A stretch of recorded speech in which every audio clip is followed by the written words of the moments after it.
UPM prende sasán kontrabandu nebe hatama husi timoroan balu ilegalmente. Polícia Nacional Timor-Leste e Unidade de Polícia Marítima sexta-ne prende sasán kontrabandu nebe timoroan balu hatama mai iharailaran ilegalmente. Comandante Unidade de Polícia Marítima Superintendente Chefe Eugênio Pereira informa, membro Unidade de Polícia Marítima husi Vigilância Costeira Norte consegue prende sasán kontrabandu e a parte atabai. Se consegue prender objeto, nebe maka categoria hansa objeto crime vai kontrabandu e crime ilícitos.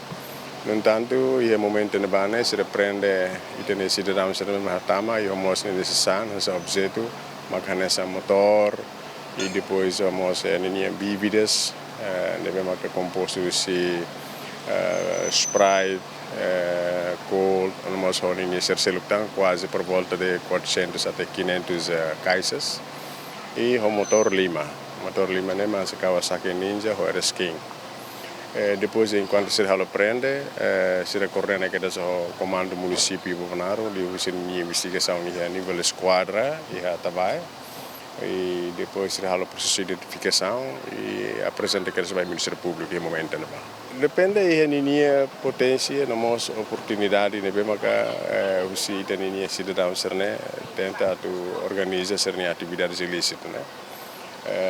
Em princípio, se retém e consciente que acto categoria de acto crime. No entanto, precisa ter uma consciência para reforçar e ter lei de bando para cometer crimes actos.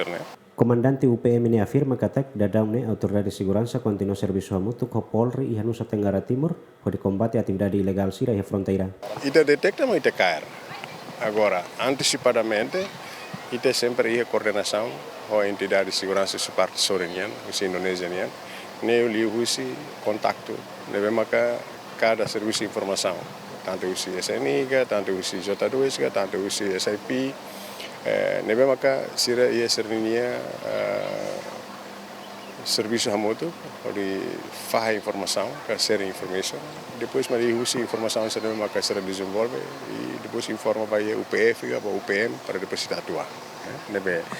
Preventivamente, e também tem atividade de share information, partilhar informação mal e ao mesmo tempo tem presença e a área mesmo categoria de potência de atividade ilícita. Autoridade de segurança halou na detenção para cidadão hirak nebe suspeitado hatama sasán kontrabandu no sasán hirak se transporta ao município Bobonaro Maidile. Equipa cobertura GMN.